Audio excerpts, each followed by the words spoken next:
back to my channel. My name is Shizu, and for today's video I wanted to talk about something that can be a little serious.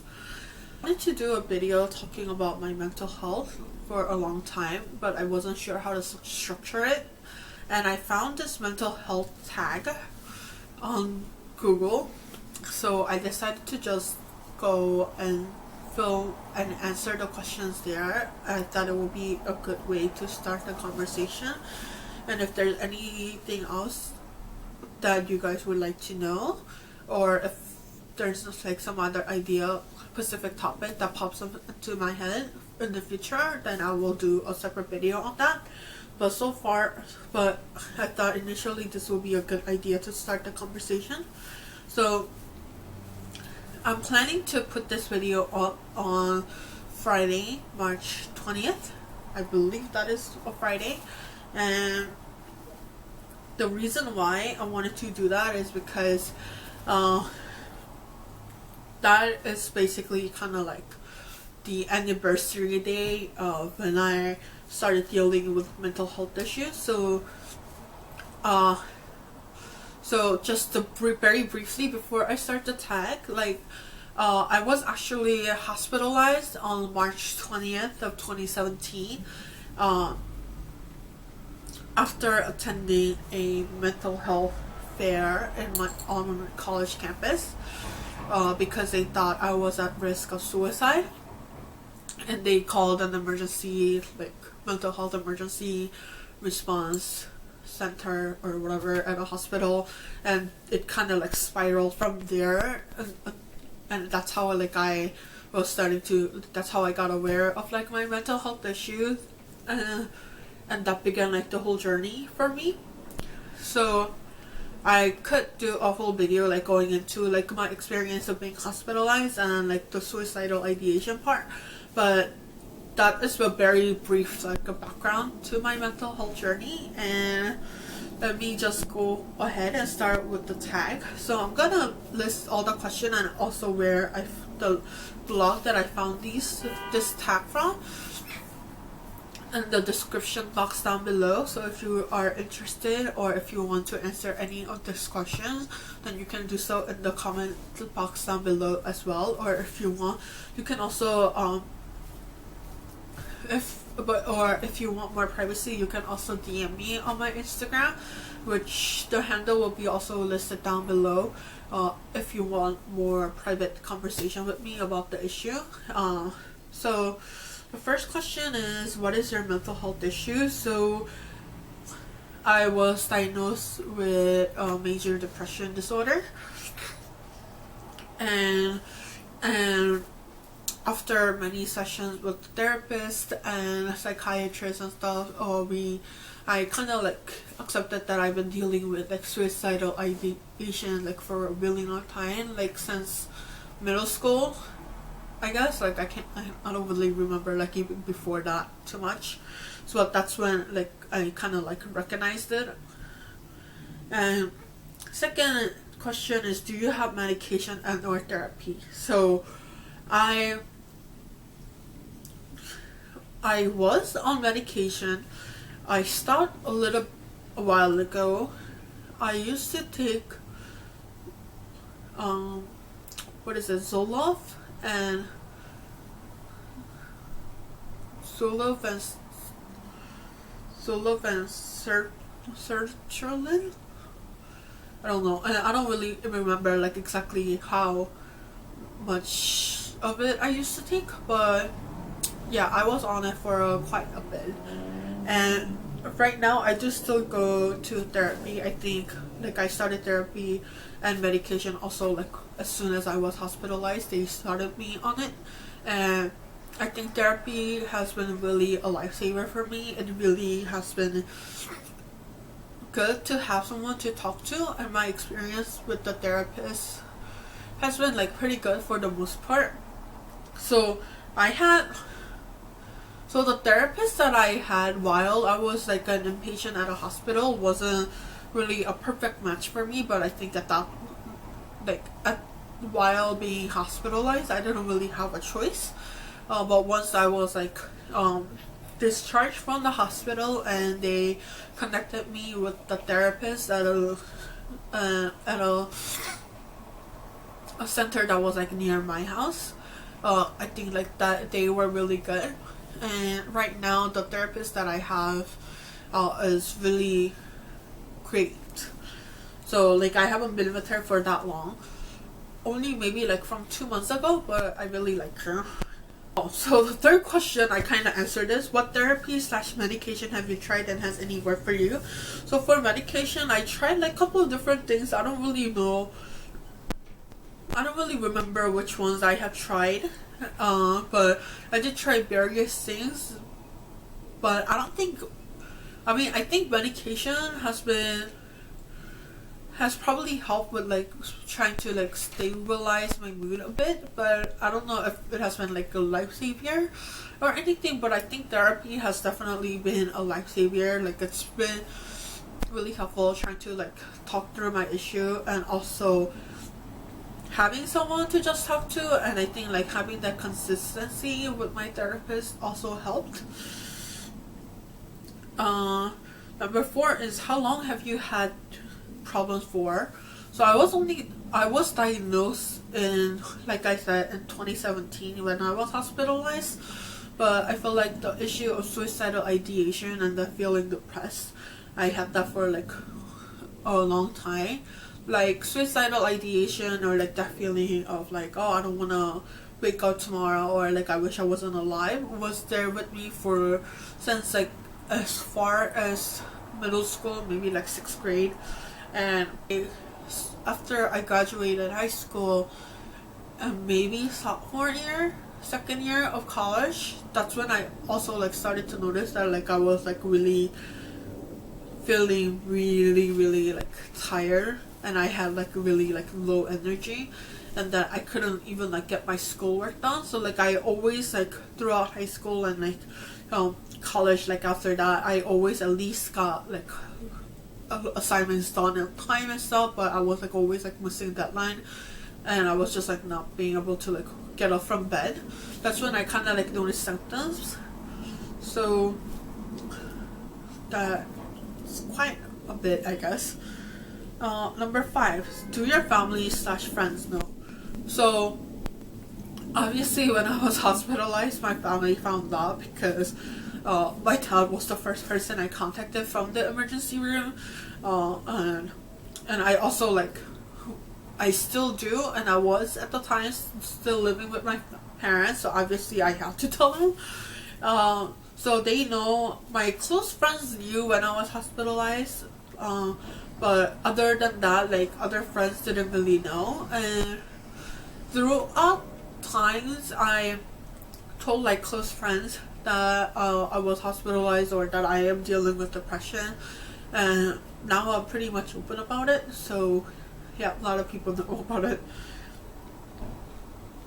Number 6, does this affect your work and daily living? So obviously while I was in the hospital, it affected me, and I wasn't able to go to school or anything. And I think even now I'm still in school trying to finish bachelor's degree, and it's been like taking me so long. I partially blame depression and things like that, because it's still been a struggle trying to deal with like different responsibilities and like this and that and whatever that's been happening in my life. So it has impacted me, and it obviously impacted my work at the same time too. Yeah. So and number 7, what makes you feel calm? So these days, what makes me feel calm is, I think like what makes me feel calm these days is just doing things that I really enjoy these days. Like self-care is really important, and now my coping skill and self-care skill has been like improved a lot. So even before like I get to like a breaking point, I recognize like some signs, and I'm able to like do things that I enjoy. Like recently I purchased a Bluetooth mic, and having a self like karaoke session in my room has really like worked for me. And this guy has really been able to make me keep calm these days. This is my cat Munji. So I did a little tag about him, so I will put that video down below, and also maybe link it over here or something, over here, over there, whatever, and then you guys can go watch me talk about him a little more if you want. And he helps me keep calm, so I have argument with him when I'm annoyed or agitated. So number 8 is, what do you do in crisis? So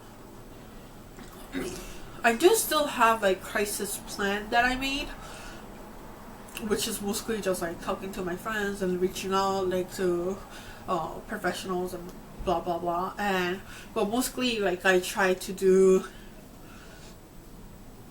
occupy myself with doing things I like, or like distract myself, like obviously like talking to Munji and playing with Munji, and or that karaoke session, or just like talking to my friends, or if like they're not available, like trying to and like recently I've been listening to a lot of like Christian music that's been really helpful. Or most recently I actually, during crisis, what I actually did, this might sound weird, was like try to read Bible, and that actually helped because I tried to read it out loud, so like I had to kind of like rein in my emotions trying to read the Bible out loud, so that actually has helped a lot. So number 9, what advice would you give to others suffering? So a couple of advice I would say is, just know that you're not alone, and reach out to people. More people than you think actually care about it, and they can actually be more helpful than you would expect them to.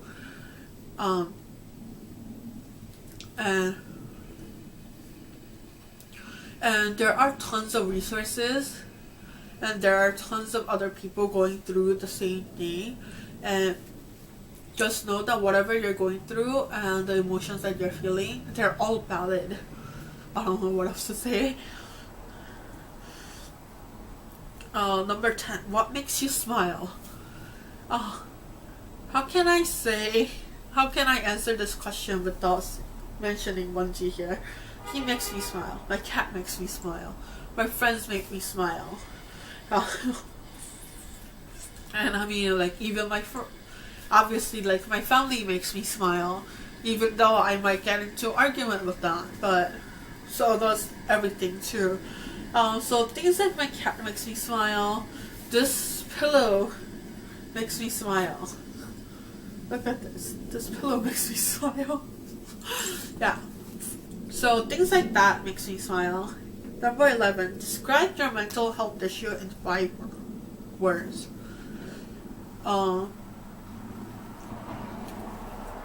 Exhausting,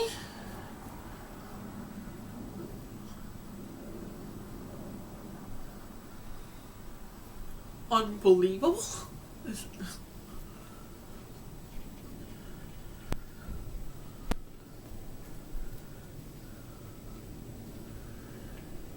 surprising,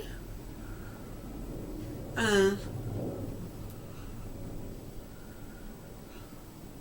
life changing. I'll count that as 2 words.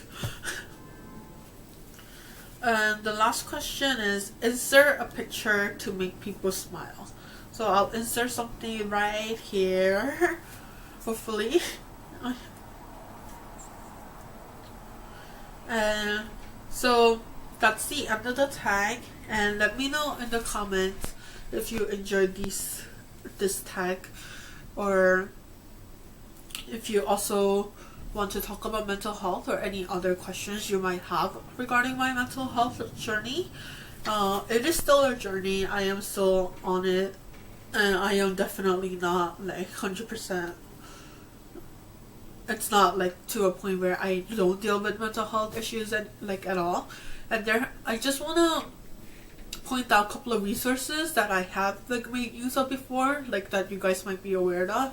So first is the website NAMI, which stands for National Alliance on Mental Illness, I believe. I will link their website down below. Please check it out if you are interested in learning more about different mental health issues. It doesn't just have to be about depression. I believe they have great resources on other forms of mental health, such as anxiety, bipolar disorder, and etc. Say that I have used, if you live in New York City, the 311 service, which I think you can text like get help or something to 311. I'll link the exact details down below again. And I have used their resources, and I used the chatting service. It was helpful, but sometimes it's also, but some of the annoying part was that like I had to wait a little bit like in queue, and because there were like other people in front of me that was like waiting to use the service, so that can be a little annoying. But I don't like talking to people on the phone, so I didn't want to call them. And lastly, I wanted to mention this podcast called Is This Adulting? And they basically talk about mental health and their mental health journeys, and they invite a guest each week to talk about mental health journeys of that guest and anyone that has been like impacted by mental health. So if you are interested in the topic, you guys should also definitely check it out and give the podcast a listen. So yep, I guess that's it for this video. If you have any questions regarding mental health or my depression, and in the comment section down below, and definitely check out the resources. And if you are dealing with it, then just know that it can get better, and it will get better. Thank you guys for watching this video, and if you want to see more of me, and maybe of my sleeping cat right there, then give this video a thumbs up, and please subscribe, and I'll see you guys next time. Bye.